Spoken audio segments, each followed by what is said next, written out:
Welcome to Team Futurism. Today I'm interviewing Razib Khan. Razib is a population geneticist, an entrepreneur, and a writer. He is a co-founder of the company GenRAIT, which offers genomics data solutions. And as a writer, he focuses on the interplay of genes, history, and culture. Razib, thanks for coming on Team Futurism. Yeah, my pleasure, man.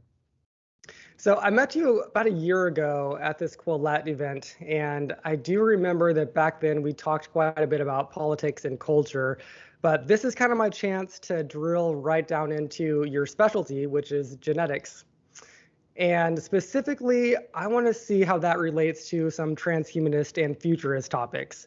So I'm kind of curious, just to start out with, given your field of expertise, do you consider yourself a transhumanist or a futurist, or how do you find those terms useful? I usually say I'm adjacent because I don't really, I'm not like in that like hardcore world, so I don't really know if I want to ascribe to everything. So I just usually avoid it. But I mean, I'm adjacent, sympathetic. I've been in the scene, transhumanist adjacent since at least 2008. Going to Singularity summits, hanging out with Eliezer Yudkowsky or, Ray Kurzweil's assistants, that sort of thing in the Bay Area. So I know the whole community there pretty well. You just name drop the ultimate doomer and then like more of a way more on the optimist side. How do you fall in that spectrum? I was hanging out at a group home with CEO of Anthropic, Dario Amadai. Okay. Back in the day, so I know all these people. Nice. Hey, that's great. That's excellent. I, right before interviewed you, I jumped online and I looked up your raw genotype data because it's all out there. You can look it up and it's there. Yeah. I'm kind of curious if someone downloads this, which I didn't. It looks like a big file, but if I were to, what exactly are you looking at, and like, what's the most interesting thing that you could do with that data? So I have like a bunch of files out there. I put all of them out there. So some of them are genotype files, which are basically like, not basically like, but they are about 600, depending, because I have them on different platforms, 600,000 to 1 million markers from me that are variable. So it's a lot. That's like high signal information. And then I have the raw genome files in various formats of like processing. Those are basically the raw genome of 3 billion base pairs, and we'll call them the raw reads. So that's the raw output file before it's like pre-processed in a way that's analysis digestible. So if someone wants to do the whole head to tail analysis of my raw data, it's there. I think the only more raw you could get would be signals data, but why would you want to convert that? But anyway, so so what your genome is a string of letters. So it's really just a string of letters. And when you look at the raw file, that's actually a string of letters that are chopped up into 300 letter long length pieces that are reassembled in the computer. So, I mean, if you could kind of like Google an answer to this, because I did, believe me, I know nothing about this, but I find it all very fascinating. It'll kind of say that like this data just in its raw form, kind of like what you just said, it's kind of useless. Like it's just a string of numbers. You have to be able to process it in some way. Are we almost to the point, or are we to the point yet where someone like me, who is a complete outsider to this field, could just throw your data into some sort of an AI and it will come back to me with useful information? Is that what doctors do? Or I mean, like, where are we in terms of it being useful to like normies? It's not there yet. It will be there. That's kind of part of the goal of our company. It's called GenRAIT, and it has AI in there, and this was before the AI boom. So basically, no, it's not, partly because when it comes to human genetic data, there are legal liabilities with it. So a lot of the move fast, break things philosophy cannot work in the medtech space. You can ask Elizabeth Holmes about that. So yeah, you got to be careful. So it's not there yet. It will be there. Basically, there are different ways to align, to extract the variation out of it. And, we are imagining at GenRAIT a future where, yes, it will be command prompt analyzable. Cool. Okay. We're not there yet. So execution matters, Yeah. Do you think that people who aren't at all experts or medical professionals, will they know the right sorts of questions to ask to get interesting information out of it? I think they'll know the top 10 questions to ask, or the top 5. I mean, a lot of people want to know their BRCA. I mean, a lot of women, for example, will be like, am I going to get breast cancer? Right. A lot of men will be like, when am I going to get prostate cancer? And so what will the answer be? The answer will be something like, they'll look at the genome. It might prompt you for like some other demographic variables. I mean, it should, well, no. It will know your sex by your genome, so it will not have to ask you that. But it'll ask you for some demographic value, do you smoke, that sort of thing, right? And then it will compute a point estimate, so it'll give you like, you have a 50% probability by this age, by this age, by this age, by this age, and then it'll probably, 99% by this age, and then it'll probably, I'm imagining what it would do, what would be useful. It would probably be useful to tell you conditional on your age now and on your health and on your genome, what is your probability of living to this age, and what is your probability of having prostate cancer at that age? Because okay. if we live to 120, most of us would get prostate cancer, men. Right. But most of us die. You know what I'm trying to say? Well, I mean, that is all very powerful data. I mean, it is kind of crazy that we're basically are there already. I'm kind of thinking of, I think it's called One Medical. Are you familiar with this company where I think that's what it is, where they have like a booth and it already exists where you walk in and like it just does scans of your body, and effectively you don't really need a doctor, but you can call one in real time if you need it, and then they'll consult you. But I think that like part of their plan is that they will do like genome testing inside the little pod thing that you walk into, and like in real time it's going to give you this sort of information. Do you think that medicine in general is heading in this direction? Yeah, but the problem is medicine is highly regulated. And, we have had, GP level AIs that are good enough for a while. I mean, ChatGPT is getting so good, and that I think it's really bringing it to the fore. But, we have had general practitioner level AIs for a long time, but people, they don't want to be told that they're sick by a machine. They don't trust it. I think ChatGPT's verbosity is actually a help in that way, because it kind of like smooths the medicine going down, makes it a little sweeter. Whereas like the older heuristic-based artificial intelligences were like clearly robotic, and people did not want to deal with them. So I think a lot of low-level medicine will be rendered, I don't know if say obsolete is the right word, but definitely redundant. Medicine doctors and specialists should focus on what they know. Your listeners, your viewers probably already know, stuff like cardiology. AI is already making a difference, which makes sense. Now, surgeons, it's going to be a while before most people are going to be comfortable with a robot cardiothoracic surgeon. Right. Yeah. They already have those, don't they? Isn't it called like that exists? There are robot arms that are telepresence. Okay. So they're working on things. So for example, like Thailand has like some good ophthalmological, eye surgeons, and they're way cheaper than American eye surgeons.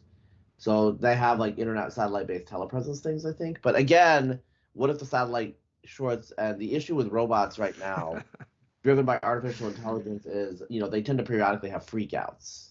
Yeah. Which nobody understands why. Now imagine that a robot is doing heart surgery on you and has a freak out and tears your heart out. Oops. Yeah. Like that is going to be a massive lawsuit from the family. Yeah, it's interesting how, I mean, like you said that like the internet goes out or whatever. I instinctively kind of laughed at that. It instinctively is kind of funny. It's not funny at all if a human has any sort of a glitch like that. And it is almost like we don't even properly know, maybe I'm speaking for myself here, but we don't properly know how to relate to these things, even like on an emotional level. Like I shouldn't have laughed there, right? Well, I mean, your experience of internet glitches is like when you're trying to watch your Netflix film or something. Yeah, right. And with those are not mission. Basically, like your experience is not with mission critical things yet. And like to be fair, like how old are you? 38. Yeah, so you remember, even in the last decade, I feel like desktop computing has gotten, we haven't gone much beyond Xerox PARC when it comes to windowing. Like we have a little touch screen and stuff like that. But look, someone using the original Mac would recognize what we're doing. Yeah, okay, totally. So we're not really beyond the 1970s when it comes to Xerox PARC windowing, but Ask a Zoomer or younger millennial about the blue screen of death. That stopped. And that's partly because Microsoft, they redid their. I mean, I haven't used Windows in a decade. So I'm not gonna lie. It's I still haven't pretty used shitty. Windows since 2010. Okay, but I don't hear about the blue screen of death jokes are not working anymore because a lot of younger people don't know what that is. And Yeah. even Mac would also have weird errors. If you guys remembered, Macs, they don't have those anymore. So the rate of errors is dropping when it comes to desktop applications. So they're converging onto mission critical. Like it used to be things like, in hospital machines, like they had like big mainframes and stuff that were just extremely robust to any sort of operating system crash. I think like in the near future, I mean, I don't know for sure, like someone out there probably knows, but I can imagine like, standard issue Linux systems, because Linux systems tend not to, you know what I'm saying? They tend not to like do like errors and like output faults and all that stuff. You know what I'm saying? So Yeah. Yeah. I want to ask you about genome sequences and fetuses. I know this is one of those topics that gets a little into like the moral ambiguity. You've said before that full genome sequences of fetuses will become standard procedure for parents in the 21st century. It's interesting. I just had a baby a little over 2 years ago. Even without asking, without like prompting the doctor to do anything, you just get little things in your medical inbox about like, oh, this test just came out, and like here are the all of the illnesses that your baby could have had that she doesn't have, and like it's everything. It blew my mind. I was like, they're testing for all of these things. It's crazy. And I think they probably just took like a blood sample, right? I mean, I'm not even, nothing was terribly invasive. It's incredible that even without asking, all the things that they know like are ready. And I feel like we are almost just still on the cusp of this technology. But I mean, what's the difference between where we are now with that happening and the full genome sequence of a fetus happening? Well, so right now, I would say this is all new stuff within the last 10 years. Amniocentesis has kind of disappeared. The old needle in the stomach and stuff like that. Now what they do is a blood draw, and then they pull the fetal information from the mother's blood because there's like some cells moving around that are not the mother's. Anyway, the whole genome, basically what they're now doing is figuring out what they kind of know to predict. Like they're looking for where the fish are schooling. In the future with the whole genome sequence, they'll be able to like detect things that they were like not even thinking about. Does that make sense? So like let's say you have like a set of like 20 diseases you're looking for, and you check for those, Well, in the future, you can check. I mean, obviously, the whole genome is total information. You can check for like a new mutation, like something unexpected, something that doesn't run in the family, et cetera, et cetera. To give you a concrete power of genomics, in particularly the prenatal, the fetal context, there's a subset of infants that they say are not flourishing, which is they don't latch, they don't cry. They're obviously newborns, so they can't talk. They can't explain what's wrong. And so, I think these are like idiopathic conditions, like they're kind of unique. They don't know what's going on. So this is a study this is a study pilot maybe like 3 or 4 years ago. So I don't know how far they've advanced, but now you can do whole genome sequencing relatively affordably. You could do like a 1 to 2 day turnaround. Used to be like a month or whatever. You know what I'm saying? A month is a long time for a newborn. Okay. They could do it like kind of like a 24-hour cycle. And so they did it, and in 40% of the cases, they identified what the problem was from the genes. Whoa. Bad, So I mean, you can imagine going to 60%, 70%, 80%. Like there's always going to be some that are just totally random that you're never going to be able to predict from the genes, but a substantial number. I mean, it's going to be more than 40. I'm assuming it's going to be like 70, 80 are going to be like genetic issues.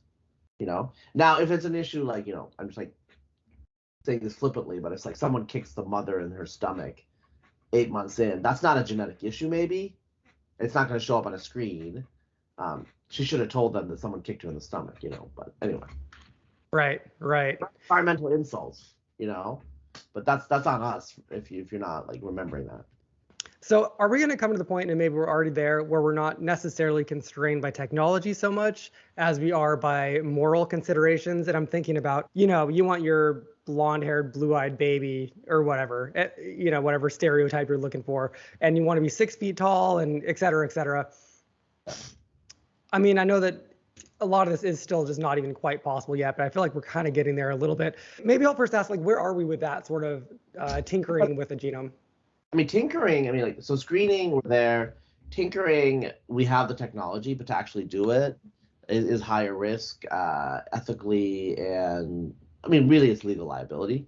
I mean, part of the issue here is, it's legal in the United States to go in and cut the fetus's head off and then extract the body in the second trimester. I mean, you can find, you know what I'm saying? This isn't like you have to go to a special hospital. Like, second trimester abortions happen. Like, what do you think happens when the Down syndrome test comes back positive at the end of the first trimester, early second trimester?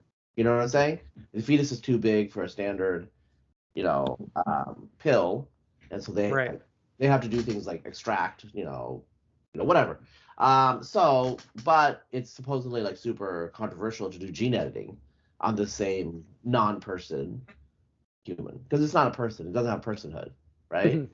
So it's not an independent organism, so technically you should be able to, but there's risks, and we don't know like what the downstream impacts of some of this gene cutting is going to be. Mostly, I'm not worried. Nobody's worried.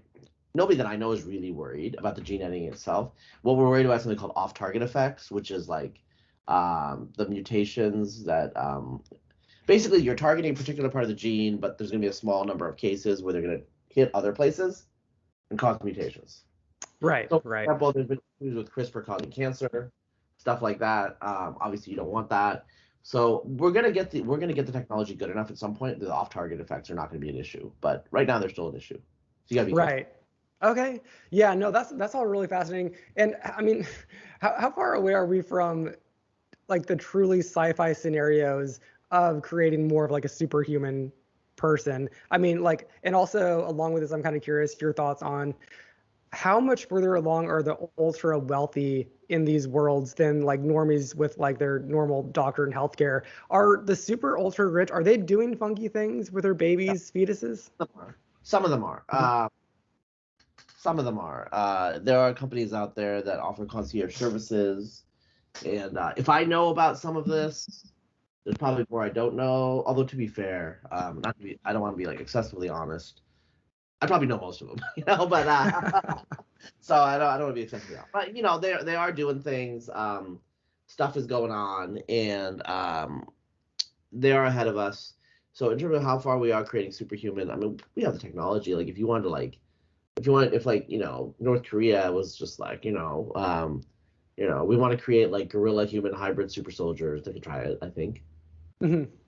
Oh, damn. Okay. Well, you just said that, and okay, that's almost something to freak out about. I mean, like, do you think that that's happening? I mean, like, I think I would have heard about it, but I think it will happen in the next 10 years where people will try to do weird things because they can,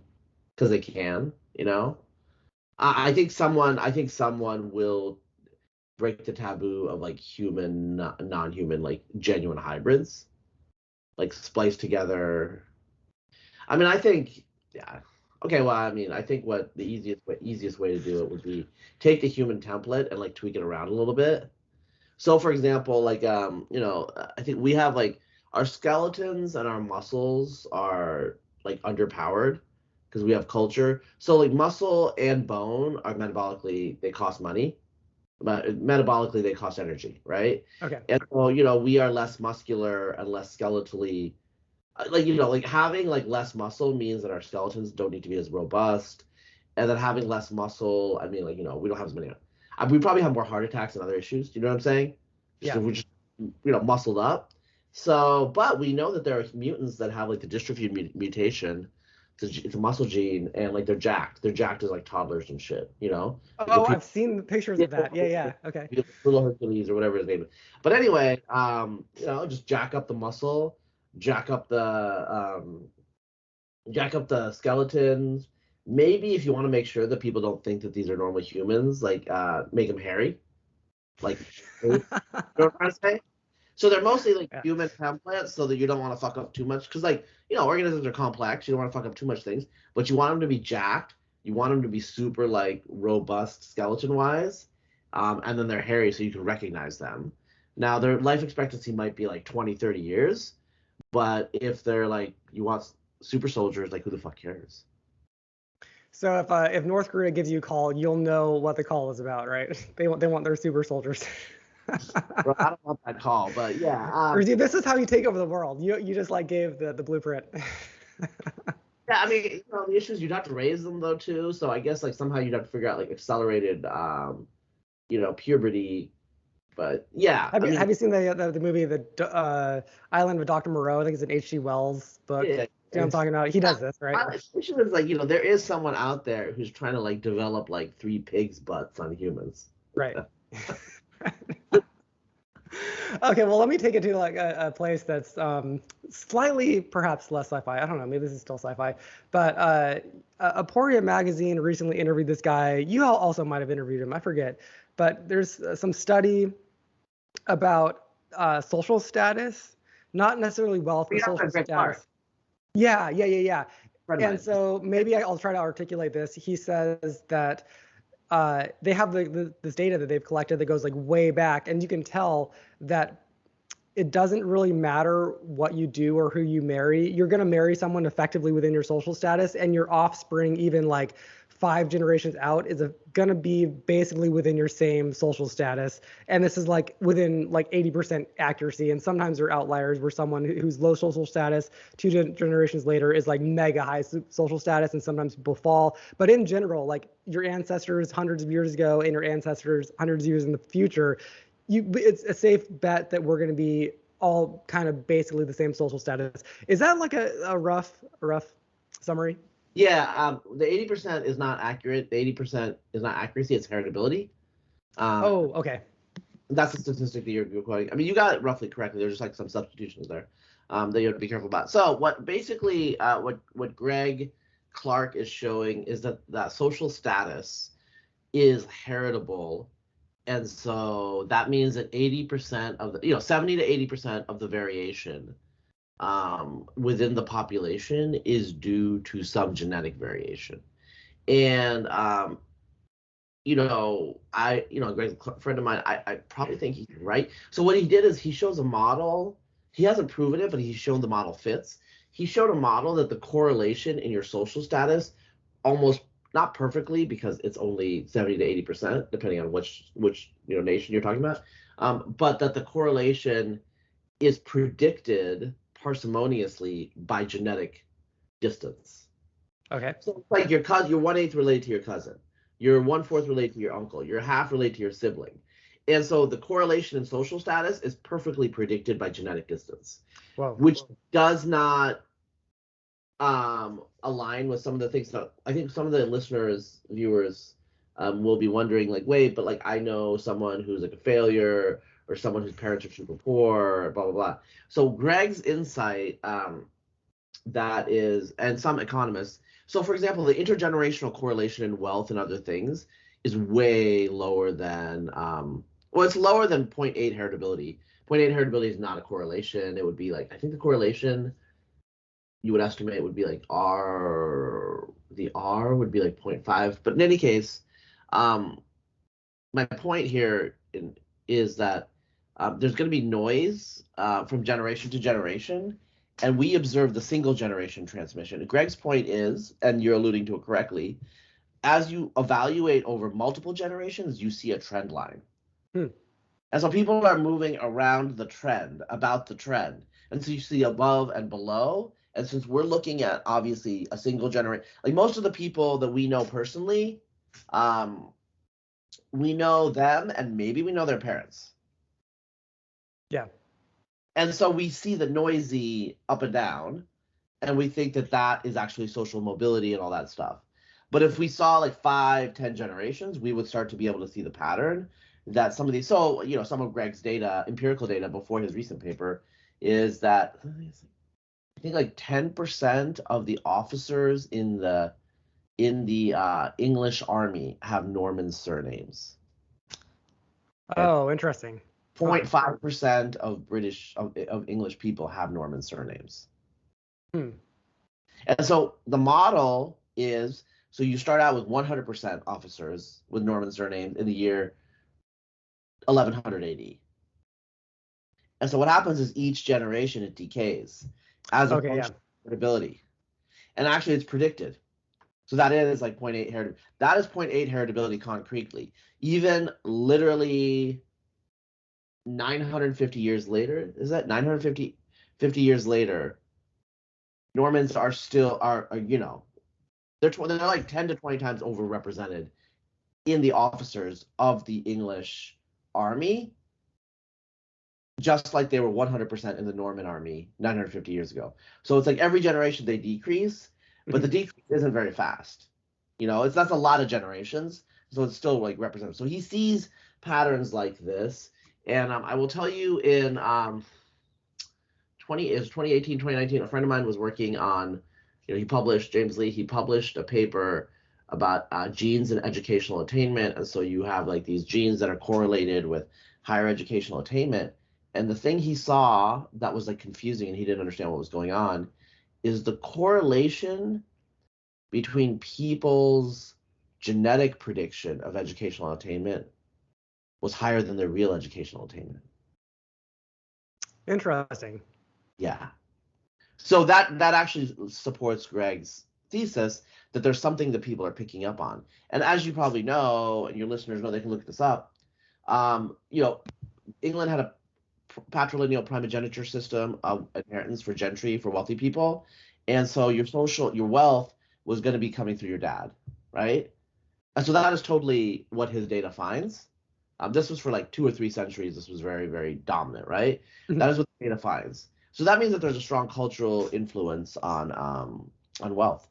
Well, if you look at the occupational status, though, there's no difference between male and female lineage. In terms of your mother's social status matters just as much as your father's social status. Interesting. That only makes sense in a genetic system, because in a genetic system, your parents have equal effects. Whereas in most cultural systems in the modern and early modern world, they're obviously patriarchal, patrilineal. Your father's status matters a lot.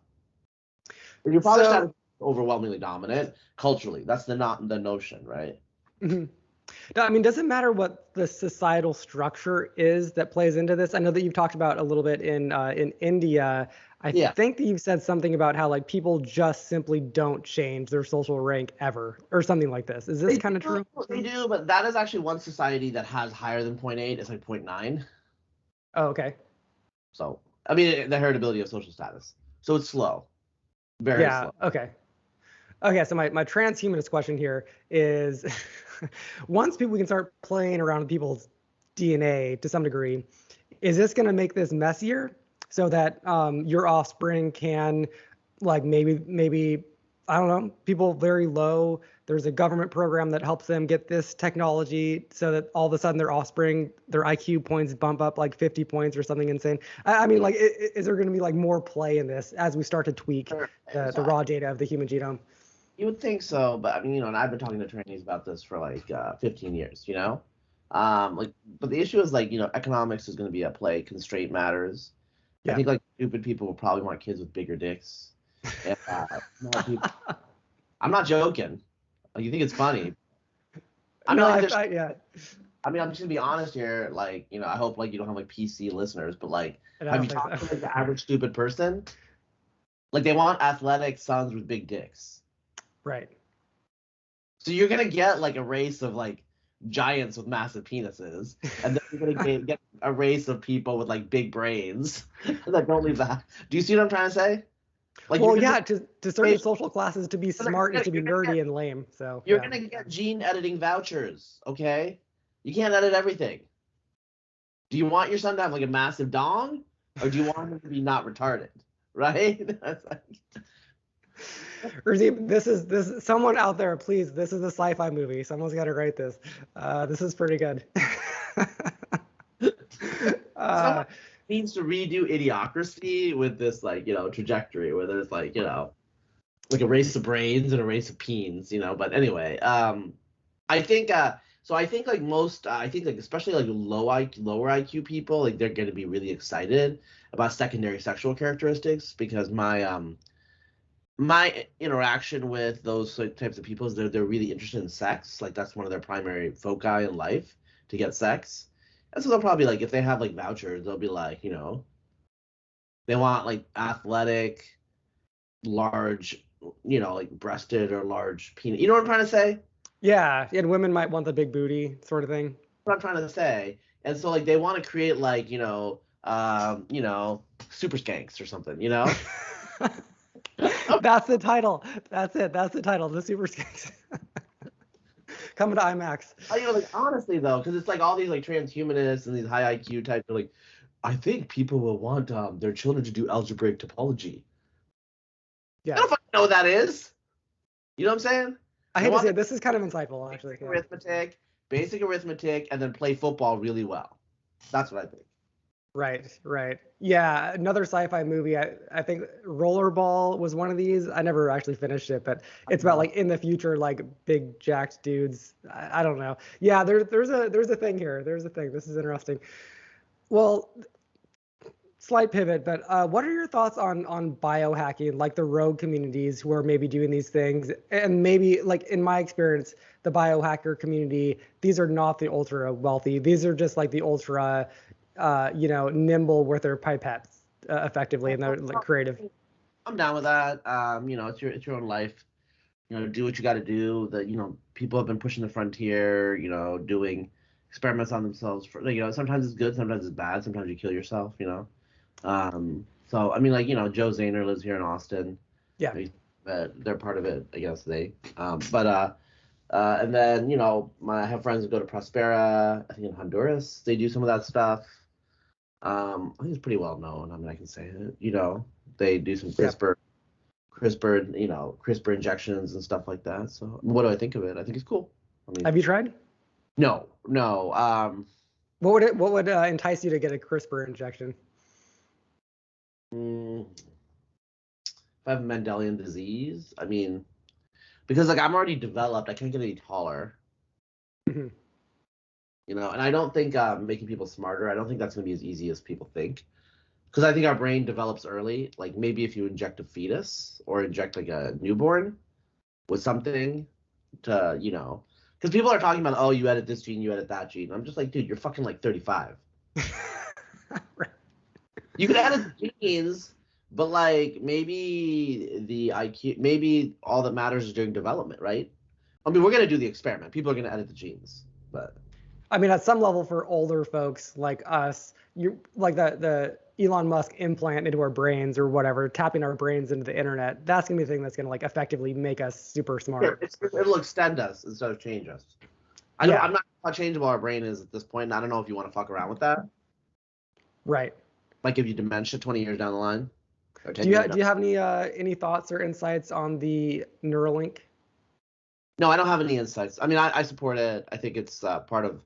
I think we need a diverse portfolio going into the future of technology to enable humans to flourish. Yeah.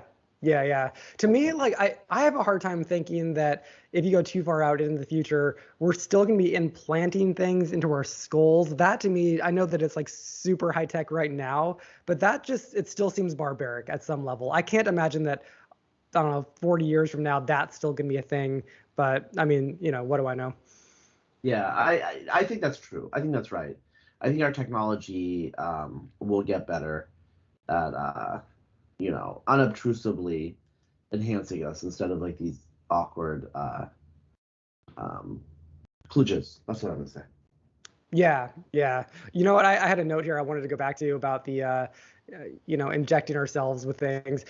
Are you aware that Peter Thiel just started funding this thing called enhanced games, or like the Olympics of the future? And it's this idea where you can take whatever drugs that you want, you can enhance your body however you want, and then that's going to be more of an exciting experience, and maybe we'll actually get to see what the human body is truly capable of when it's like totally jacked up with whatever we want to jack it up with.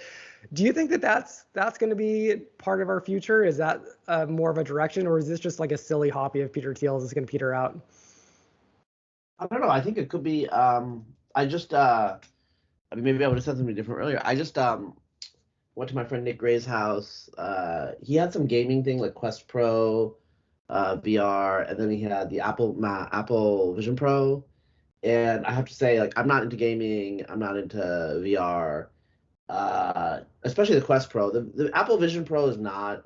It's okay, but it's more like it's still I think it's still like demo proof of principle stage Mhm. version. But the Quest Pro, it's a gaming, VR thing, and like mostly, I mean, there's other things you can do all sorts of apps on it, but um, like I was sweating by like I played a bow game, and like I was killing ogres and crap, and like when the ogre like came at me, like I screamed. It was so realistic. I just had gotten into it, man. Yeah. And so all I'm trying to say is this stuff is, I think it's legit. I think it's real. I'm not gonna be super into it for a long time because I try to avoid like this leaving the real world thing Mhm. for a teenager. But real world, it's gonna come to the real world. It's gonna be the real world. It's just like I got rid of my TV in 2004, and then TV came to the internet. Yeah, I know. That's And then, exactly me too. Yeah, right. yeah, and so I think like I'm gonna avoid this VR stuff, but eventually it's just gonna be part of our lives. And once that's that good, okay, I'll do it. Right now Right. I'm not gonna like get super into it. But yeah, I think that there's a legit, and the Zoomers, digital natives are gonna get into it. I mean, people are joking that like a lot of people are just not gonna leave their house, and I think that's kind of funny. But after I played the boat game, I'm just like, oh no, man. Maybe, I mean, there's like some people that are kind of like, shy, and maybe they just like want to fucking like play their games and, hang out with their bros like in the VR world. I can see it. Yeah, yeah. I think there are going to be subcultures of all stripes. Some who are completely against it. Some who live and breathe VR spaces. And it's just going to be interesting how the distribution falls in terms of, you know, I mean, there's, how there's many gonna of be us just, as yeah. meat spacers. There's gonna be people who identify as meat spacers. Meat Oh, spacers, absolutely. Yeah. you Yeah. know? Or it's like they're gonna be like a dating app, but it's like, are you open to VR dates or like meat space dates only? Right. Right. You know? That's Yeah, hilariously like the said, but first yeah. the first date could be a VR date. You know what I'm saying? Yeah.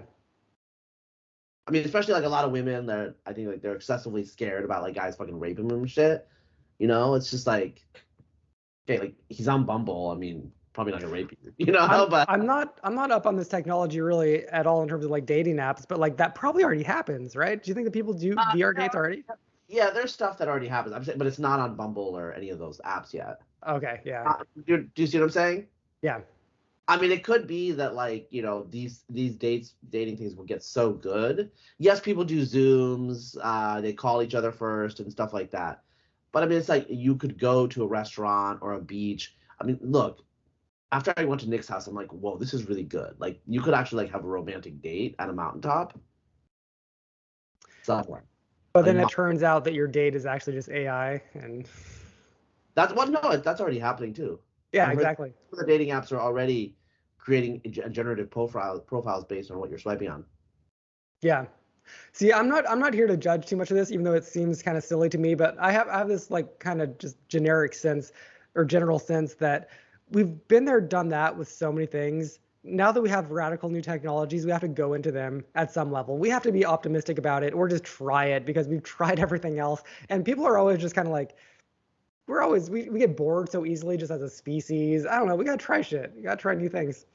Yeah, yeah, yeah. No, I mean we will, and we'll figure out. We'll iterate. We'll figure out what works, what doesn't work. Like a Second Life never took off. Yeah. This whole, it just wasn't there yet. It wasn't there yet. People don't want to like look at a screen. You know what I'm trying to say?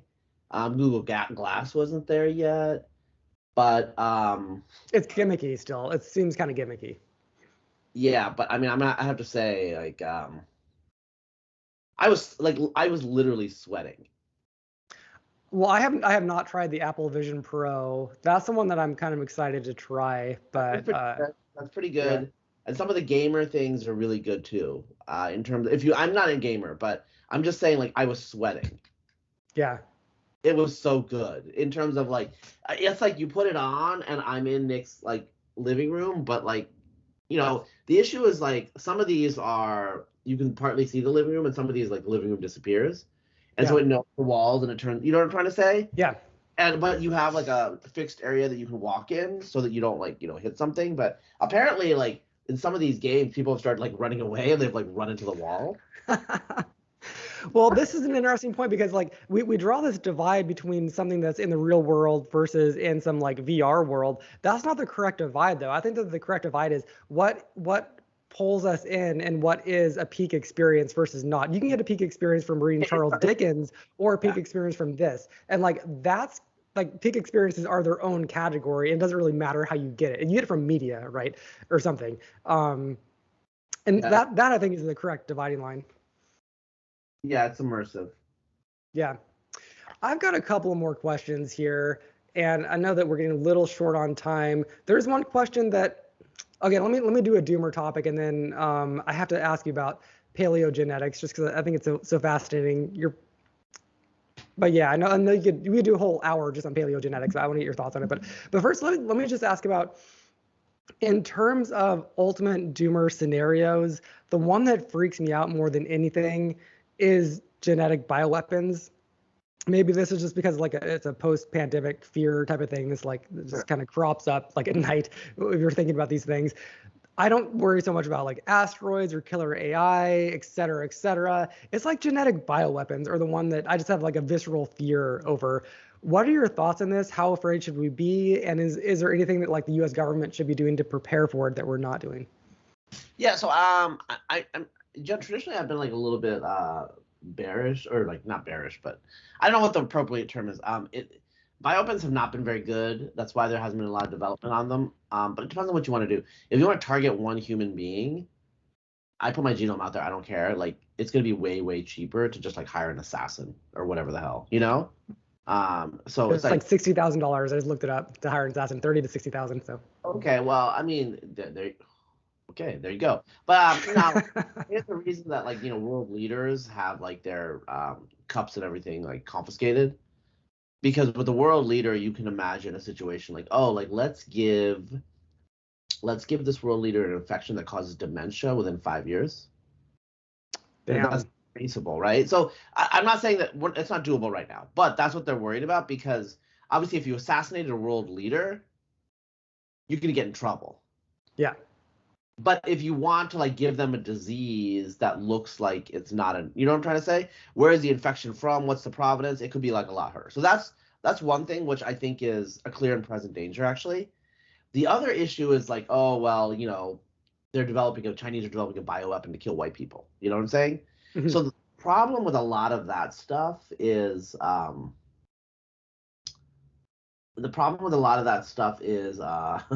the false positive. It's like, what is it, like the ROC, like the curve where you have like the trade-off between false positive and false negatives, like type 1, type 2 error issues. So it's like, okay, you want to kill white people. Nobody clipped this, by the way. But but it's like, okay, like you kill 50% of them, but then you also kill 25% of Han Chinese. Right. It's just not going to be very accurate. Okay, so like, okay, you want to kill more than 50, then you also kill 70%. So you kill 99.9% of white people, and you kill 70% of Han Chinese. Okay, you don't want to kill so many Han Chinese, but now you can only kill like 5% of white people. Yeah. And so like and like this is like a stylized, and this is a stylized fact, but it's just like that is the truth. Now look, genetically, I can look at someone's genome and figure out like where they're from in very, very like explicit detail, but to like actually design something like design like a pathogen or something of some sort of vector that can map onto that, like that is like, very, very difficult, and it's likely to mutate, I think, and actually like go off target, Well, what about a slightly easier scenario where you just have a rogue terrorist nation that is suicidal and just wants to wipe out humanity, maybe for religious purposes or just other reasons? 12 monkeys scenario. Yeah. I think like I don't think like targeted genocide is going to be easy, but I think like let's fucking kill 99% of humanity. I think that's an easier lift. See, that's what worries me. That's the thing that concerns me. It's the rogue nations that they can't develop a nuclear weapon, but they have this sitting in a lab on a shelf someplace.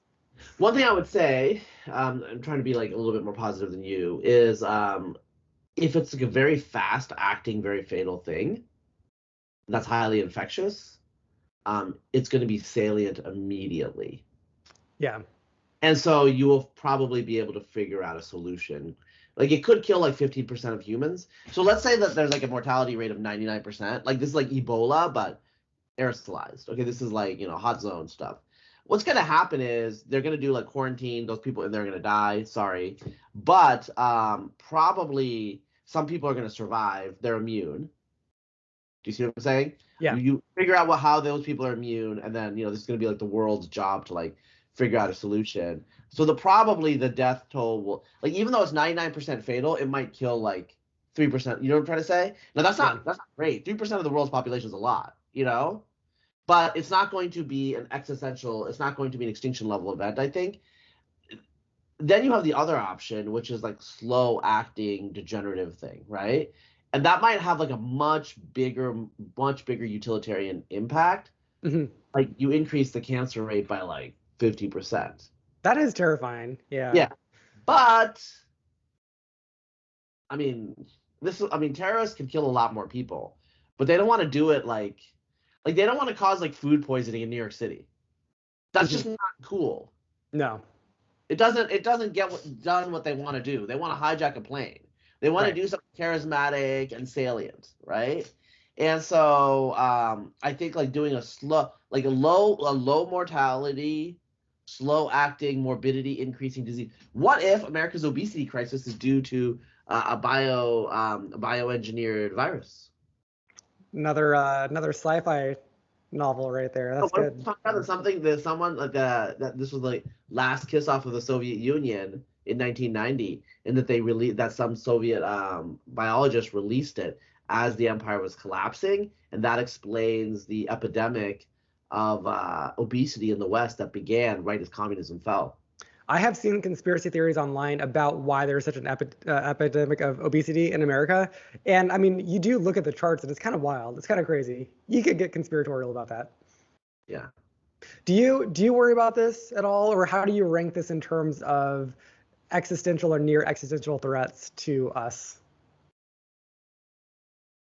It's not like trivial, but it's not a higher one. I'm still worried about nuclear weapons. Yeah. Because nuclear weapons are just like, they're usable. A lot of people have them, Right. And, we don't need to have like, I don't think we're going to have like massive exchange, mutual assured destruction. I don't think that's actually going to happen. I think the problem with nuclear weapon is, I don't know, fucking like, Kim Jong-un or is this Kim Jong-un? Yeah. So Kim Jong-un, I don't know, maybe he just drinks a little too much and just like fucking launch something in Tokyo. And then like half of Tokyo is incinerated, and like all of a sudden the Japanese are just like, they go full samurai. Yeah. And decide to like exterminate everyone in North Korea because they're like, fuck you. I'm just saying that like people fucking go, like, look what Israel did. Yeah. Like they had like, children murdered and kidnapped, women raped. Now the numbers, from a utilitarian perspective are not like, like they've returned it tenfold, or right. But why? Because like, people like just go fucking insane. Like if someone like if someone like broke into your house and then cut your baby's throat in front of you, what would you do to them? Yeah. You would not kill them quickly. No, I mean, would you call the cops and be like, cops, come arrest this person that just murdered my infant? I mean, this is so funny to me because there's so many people who would absolutely be like, no, I would just like want to give them like the lightest criminal sentence ever. And I know people like that, a lot of people like that.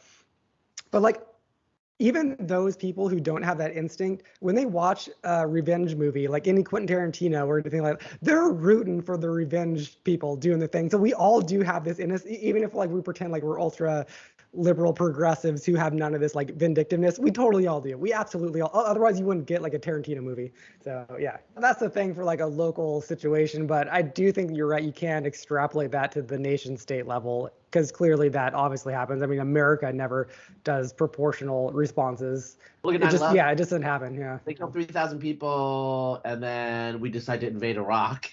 Yeah, we overthrow governments. Yeah. A lot of nations we were involved in that we don't talk about. You know what I'm saying? Oh yeah, Our special forces went all over the place, and it's because of Bin Laden in Afghanistan. People are like, wait, what the fuck do we have to do with that? But we just went insane. We went insane for like 10 years, you know? Israel's going insane right now, and I don't judge them for it because like the shit that happened was like straight out of Schindler's List. Yeah. I mean, Yeah. again, like we think of like this world being rational, but like Hamas sent drugged up 16-year-olds into these settlements. Yeah. That's stupid because you know what they're gonna do. They're gonna commit atrocities that are like out of a movie, which is what they did, and then they uploaded it onto Facebook.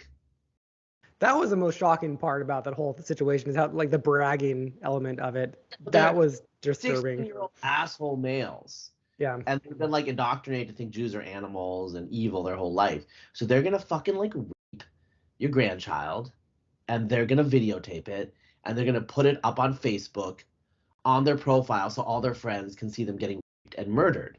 Yeah. Now this is like retarded from a rational perspective because half your family is now going to get killed by the Israeli military. I mean, Sam Harris would say that was their intention, that they wanted that to happen, right? No, I don't think Sam's right about that, but whatever. Yeah. Sam thinks things are too rational. It's not rational. Like this guy.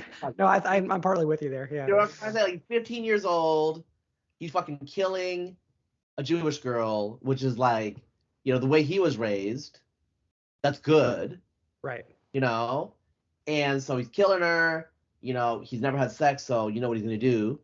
And then he's videotaping it, and then he's gonna like send it to his buddies, and he's gonna upload it to Facebook because he wants to humiliate the Jews. Right. Right. What's wrong? The idiot is not thinking that Israel has nuclear weapons, it has a massive military, it does mass mobilization, and this is basically creating propaganda for the Israeli right. It's more just like keep my adrenaline going. Yeah. Yeah, but in the moment you're just like, fuck yeah. Yeah. You know? Yeah. Like criminals who commit like, you know, it's just like I saw this thing a couple of years ago, like some guy who was like robbing some convenience store clerk, some Indian convenience store clerk, you know, with a turban in Mississippi, and it was a black guy, so it wasn't like very publicized in the United States, you know. But in India, they like fucking like went crazy and they're being super racist. But the one thing that I remember about it was like notable because he robbed him, and then the guy had like turned around so he couldn't see him, so he wasn't a witness, and the guy was just like, "Oh fuck it, I don't care," and he just goes up and he shoots him in the back of the head and walks off. And like then like they go, you know, the cops show up at his mom's house, and they arrest him, and then he's like, "Oh, it wasn't me," and then he's like, "It wasn't me," and they're like, "There was a videotape. You looked into the camera as you shot the guy." Okay, this is not a smart guy. No. Yeah. No, I think you're right. You know, guys that young, yeah. Yeah, now he's like probably on like, you know, I mean I'm sure he's gonna be alive for a long time, but it's in Mississippi, I think, or Alabama. He's gonna be on death row because that was like a premeditated crime. Like he got like the $50, he was about to leave, and then he just was just like, you know what, I'm just gonna kill this guy. Oh man. That stories like that made me hate America, but yeah, I feel you. I have one more topic I want to jump to, which is paleogenetics.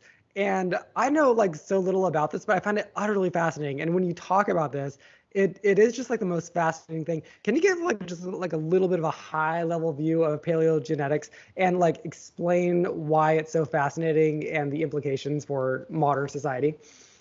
Yeah, I guess the primary thing is that paleogenetics is it's a new technology. It's only been around for, I'm going to say 15 years max, but really mostly 10 years.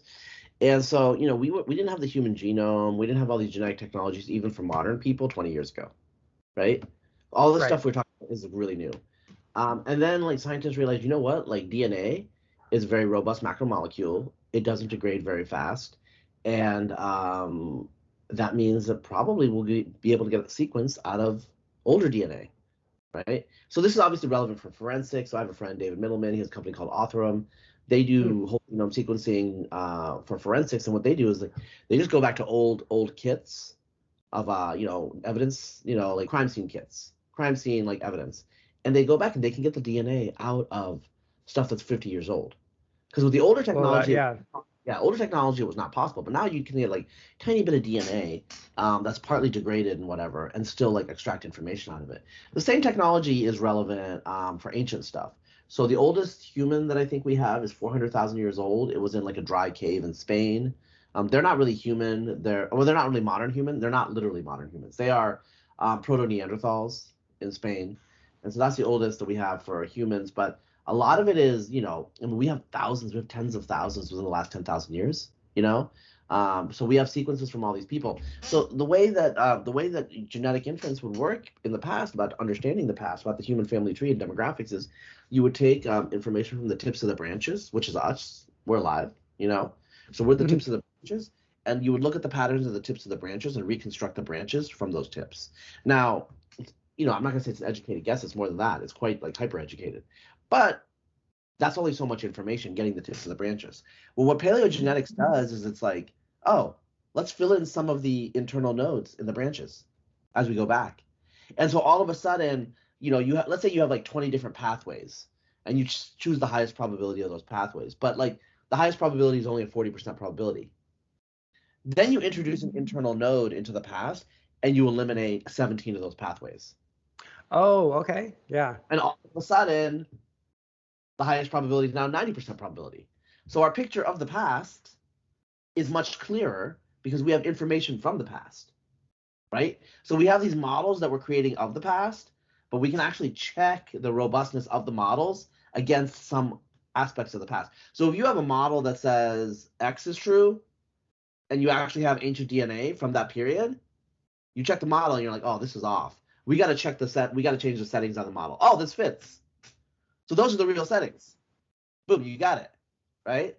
And so what paleogenetics is doing is allowing us to create a model of the past that's really, really explicit. And sometimes it answers very clear questions. So, archaeologists, for example, they have these like material remains like pots and other things. And, they have like theories about how these pots were designed and why and which people did it. And so like, I'll give you a concrete example. There's a pot tradition called corded ware in Poland and Belarus that shows up about like 2900 BC, okay, 2950 BC, if you want to be specific. So that's like almost 5,000 years ago.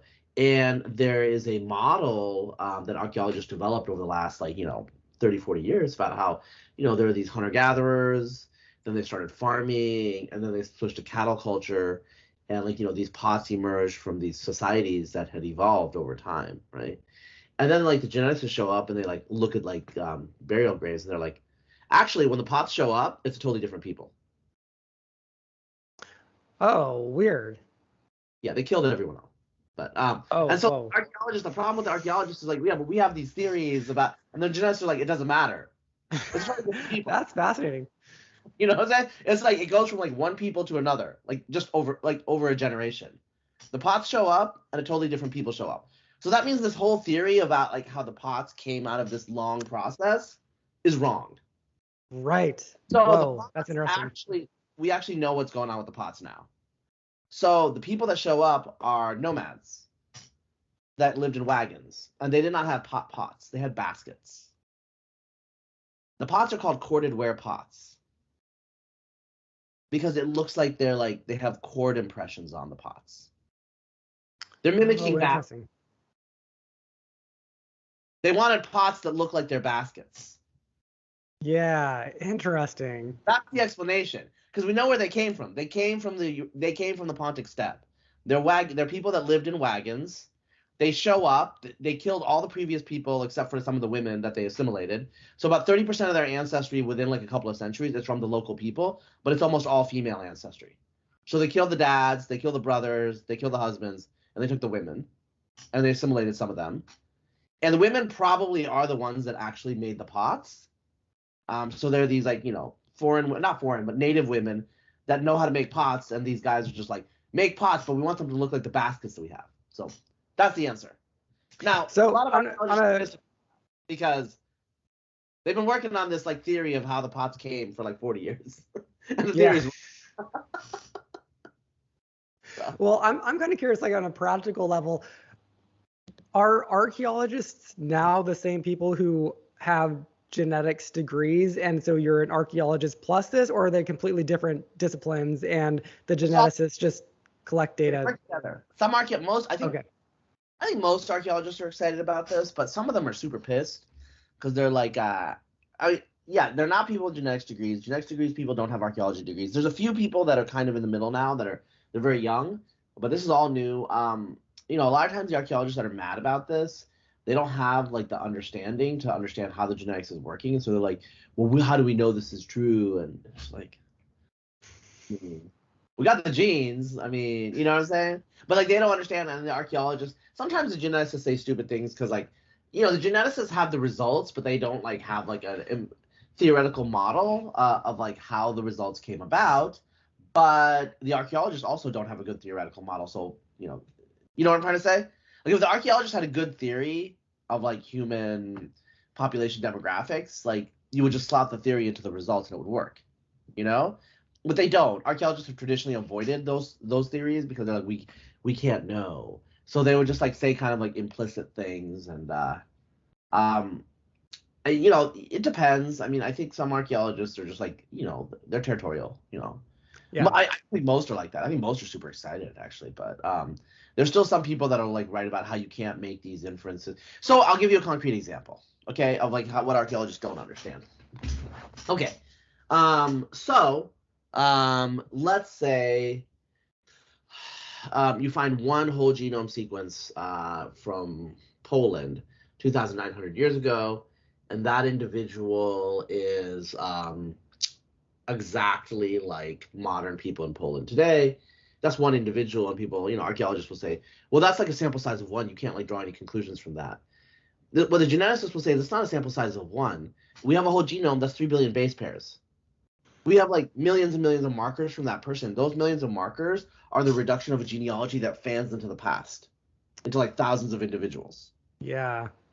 And so what you're doing is you're actually sampling a time transect into the past in that area. And we know enough about human population structure to know if the person is 100% Polish 5,000 years ago, that means that there's strong continuity and those people were very common.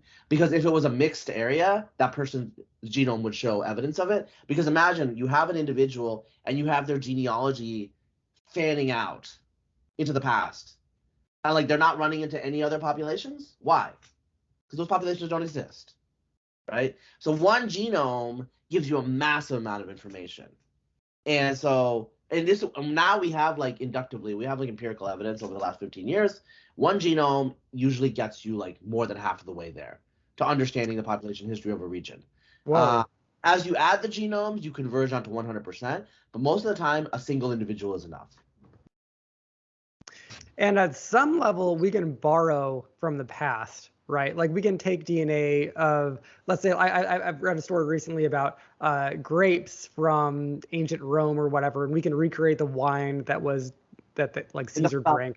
Yeah. Some of these, we can do that. I mean, if you got the sequence, you can do it. And how is that going to impact like our future? Are we going to be borrowing a lot from the past and recreating things, or is like how useful on a practical level is this information going to be for us, other than like understanding the past?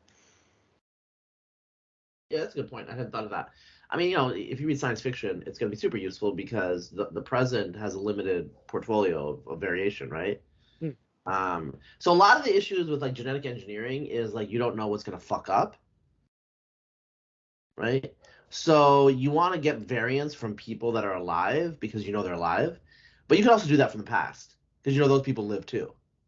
Does that make sense? Yeah. And so like there's past variation that doesn't exist today.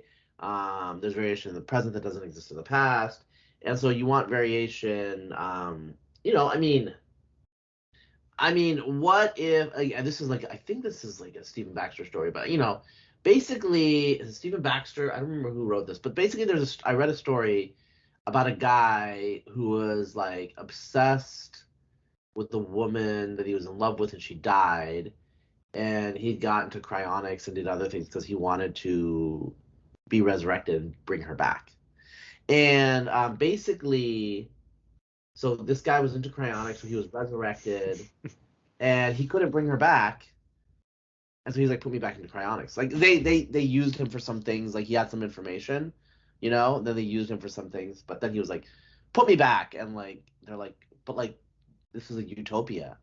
And he's like, yeah, but like, she's not here. So put me back. And so he was like put back. And then eventually in the far future, this kind of like post-human race is faced with a threat. But the problem with the post-human race is like it has no aggression. Like they've like been at peace forever, and so they're like, we need to like and they're like they figured out that like in the past humans were aggressive, and they're like, we need to like figure this out. And like then someone was like, wait a second, we have this guy who's been on like cryonic like whatever forever because he wanted to be, where like nobody else was like interested because they were like, oh, we live for thousands of years, whatever, and we live in a utopia. And so they resurrected him, and this guy was like a modern human. He was like like us. And so he's like, we're just gonna kill the aliens. And they're like, kill them? And he's like, yeah, we're gonna kill them.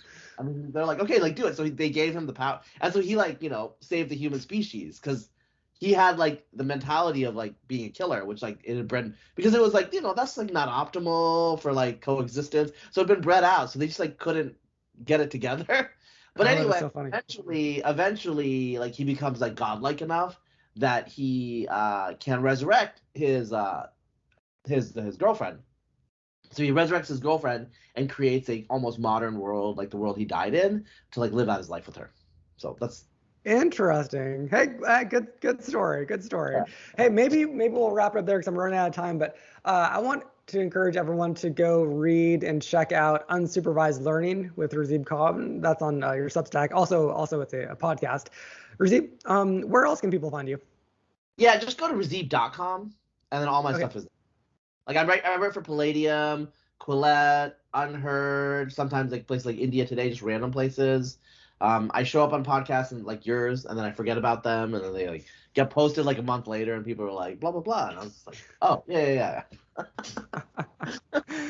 Hey, well that sounds good, and yeah, it was a lot of fun talking today, Razib. All right, take it easy, bro. Yep, you too.